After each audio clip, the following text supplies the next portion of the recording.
Mon père, est-ce que vous pouvez nous rappeler pourquoi un orgue dans cette abbatiale? Parce que j'avais peur qu'elle ne retombe dans le silence. Or, ce qui caractérisait un peu cette abbatiale, c'était sa capacité de faire vibrer les pierres. Mhm. J'avais trop peur que ça ne retombe dans le silence. Or, le projet qui avait été tenu pendant des années par l'association, ça tenait simplement à une sorte de visibilité par des vitraux. Or, les vitraux n'animent vraiment que s'il y a de la découpe dans les pierres. Vous voyez ce que je veux dire? C'est-à-dire que ce ne soit pas uniforme comme elle l'est actuellement. C'est bien quand il y a plusieurs allées, quand il y a plusieurs chapelles latérales, enfin comme dans les églises très compliquées, quoi. Tandis que là, c'est simplement un corps de pierre et on ne voit pas par quoi c'est éclairé.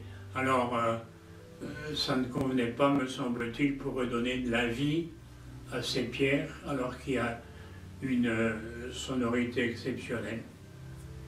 Et d'ailleurs, un monsieur qui était venu sur votre invitation, il avait dit « Je ne comprends pas pourquoi il n'y a pas encore d'orgue dans cette église avec une sonorité aussi exceptionnelle. » Monsieur Boutet avait dit que c'était une merveille de jouer de l'orgue ici. Et tous ceux qui avaient des connaissances en musique ou ceux qui avaient un peu d'oreille étaient persuadés qu'il fallait l'animer avec un instrument qui lui-même était plus animant. Parce que l'orgue qui était là avant vous, c'était uniquement un vieil orgue à laine.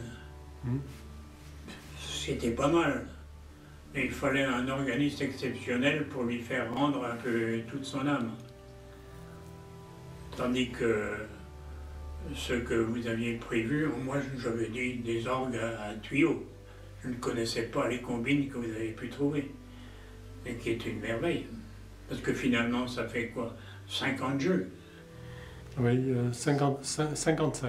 55, c'est comme à Notre-Dame de Paris, quoi. Ah non, non, tout de même pas. C'est le double. Non, non, Notre-Dame de Paris c'est 120 à peu près. Non, non, c'est 120. Oui, 120. Non, ce ne serait pas raisonnable de se comparer à la cathédrale de Paris.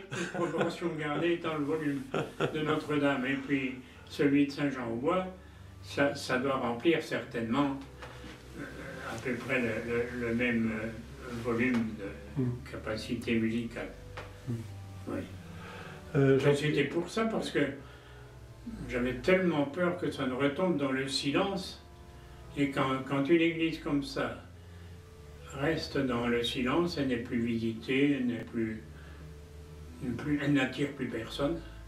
Ça aurait été dommage pour le patelin et pour les gens chez qui je trouvais de plus en plus de sympathie et de capacité de vie très amicale, parce qu'il y avait là-dedans des gens de plusieurs familles politiques, mais qui s'entendaient toujours bien à certains moments. Il y avait d'anciens communistes là, et qui venaient vraiment à toutes les fêtes sans distinction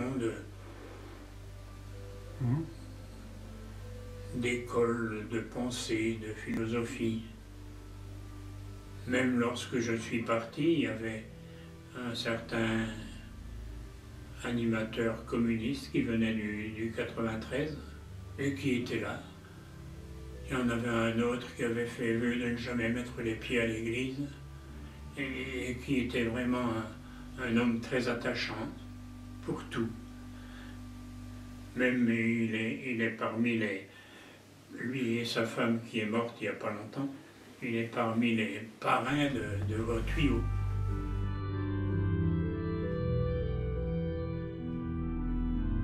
Jésus que ma joie demeure, c'est très beau alors.